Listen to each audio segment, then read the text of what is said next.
Assalamualaikum warahmatullahi wabarakatuh. Selamat malam, salam jumpa kenal. Datang kaulo, ya, teman-teman para saudara kanca sedaya nggih, mugi-mugi panjenengan sedaya tansah sehat, semangat dan sukses. Ya. Malam ini kita akan bahas masalah darah tinggi. Ya, darah tinggi termasuk penyakit yang sangat bahaya. Dan darah tinggi kenapa?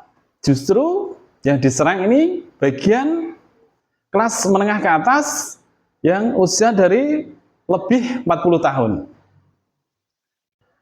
Darah tinggi bisa datang kapan saja, ya, untuk organ tubuh semua orang.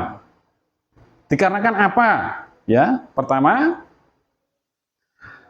terlalu stres, berpikir tinggi, ya, kurang olahraga, dan sering mengkonsumsi minuman keras, oke, dan cara berpikir yang kurang seimbang.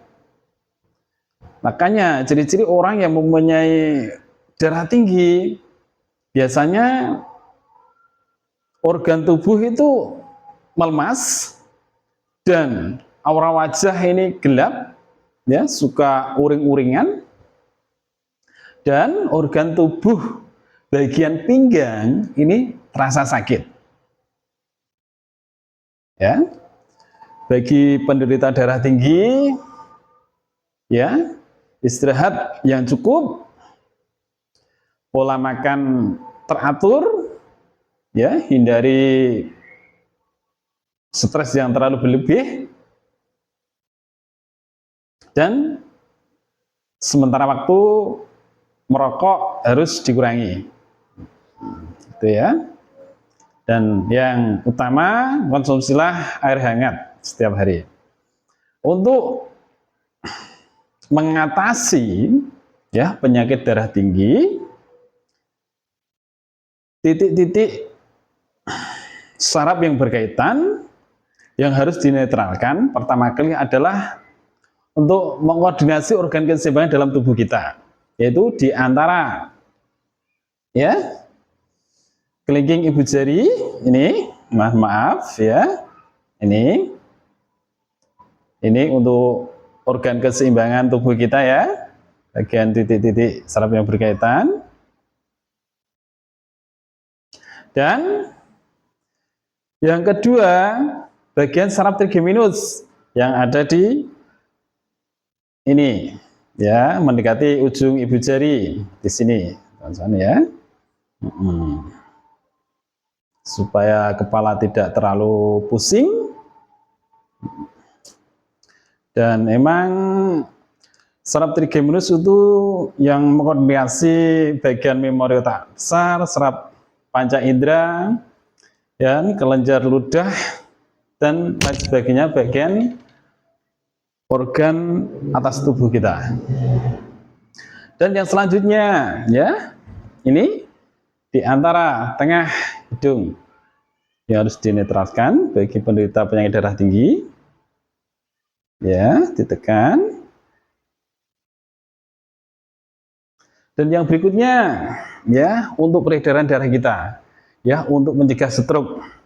Karena yang ditakutkan kalau penyakit darah tinggi nanti terlalu berlebihan, itu bisa mengakibatkan pecahnya pembuluh darah bagian memori otak besar atau penyumbatan darah bagian saraf trigeminus. Itu amat sangat berbahaya, bisa terjadi kelumpuhan otot permanen atau sebagian organ tubuh. Contoh, seandainya ada penyumbatan memori otak atau penyumbatan darah bagian saraf trigeminus bagian organ kiri, otomatis penyengalangan organ tubuh bagian kanan akan merasakan kelumpuhan otot, ya, mulai dari lesan atau mulut ini akan mengalami kelemahan, dan untuk makan minum saja susah, apalagi bersuara.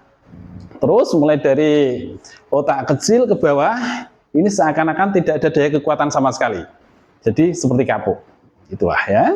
Makanya yang harus dinetralisirkan adalah peredaran darah ya, mulai dari antara kuping atau telinga dan memori otak kecil. Oke. Dan berikutnya ujung-ujung jari. Ya, tekan. Oke, minimal 2 menit atau sampai 3 menit. Semoga sedikit pengetahuan saya bisa membantu dan silahkan dipraktekkan di rumah secara rutin minimal 3 hari sekali. Dan obat herbalnya apa, Kang? Obat herbalnya bagi penderita penyakit darah tinggi ya, carilah daun sambiroto secukupnya. Ya, nomor 1 sambiroto, nomor kedua daun meniran ya, dicabut dengan akarnya. Ya 3 atau 4 ya. Dan lagi daun pegagan. Ini akan sangat membantu untuk urusan penyakit darah tinggi. Semoga bermanfaat. Salam jumpa kenal. Assalamualaikum warahmatullahi wabarakatuh.